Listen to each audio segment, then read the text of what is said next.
नमस्कार दोस्तों, मैं नागेश्वर मिश्रा और आज हमारे साथ मौजूद है राकेश कन्नौजिया जी।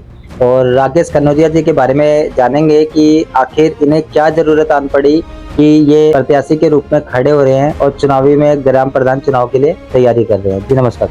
नमस्कार सर। सर थोड़ा-सा बताएँगे अपने बारे में आप कि आपका गाँव वगैरह कौन-सा पड़ता है? मेरा गांव ग्राम पंचायत दानोकुइयां है।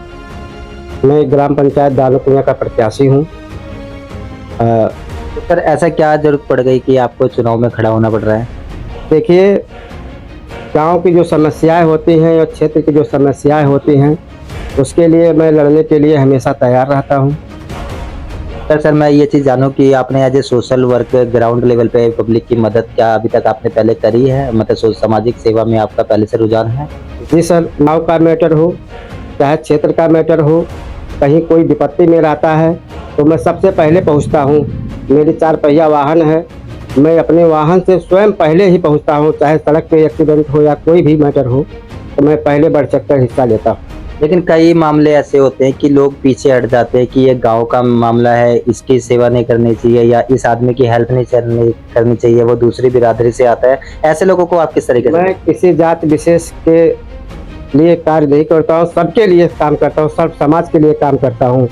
और जहाँ भी मेरी आवश्यकता होती है, लोग मेरे पास आते हैं और मैं मदद भी करता हूँ।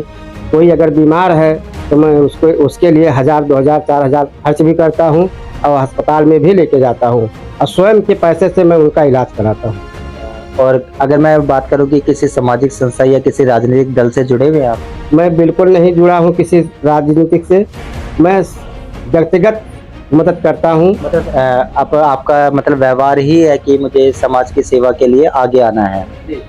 अगला मैं आपसे ये जानना चाहूँगा कि क्या जो क्षेत्र में इस टाइम पे मौजूदा प्रधान हैं, उनके कार्यों में से आप कितने % सहमत हैं?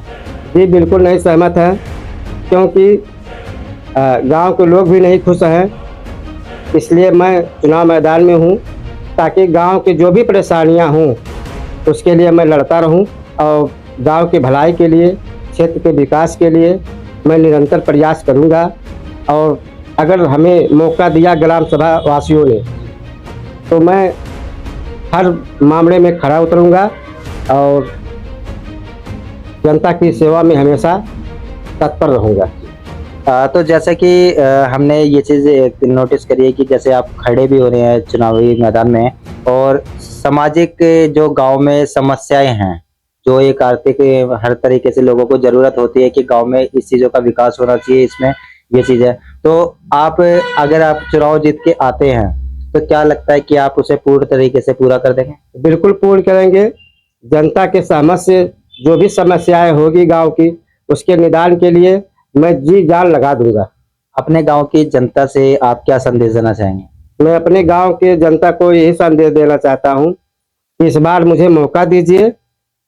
जितने भी पिछले प्रधान हुए हैं, उनसे मैं खरा उतरूँगा और गाँव के क्षेत्र के विकास के लिए हमेशा मैं आगे रहूँगा। नमस्कार सर, अच्छा लगा आपसे बात करके। जैसा कि दोस्तों अभी तक आप देख रहे थे राकेश कन्नौजिया जी से जो हम बातचीत कर रहे थे, भावी उम्मीदवार हैं ग्राम सभा प्रधान चुनाव के लिए। और आप देख रहे हैं युवा है और क्षेत्र में इनका एक प्रयास है कि ये ग्राउंड पे काम करे, यानी कि क्षेत्रीय जो समस्याएं हैं उससे लोगों को निजात दिलाए। तो जरूरत है आपको एक ऐसे नेता को सपोर्ट करने के लिए। देख रहे थे नागेश्वर मिश्रा के साथ टाइटल एक्सप्रेस नेटवर्क। धन्यवाद।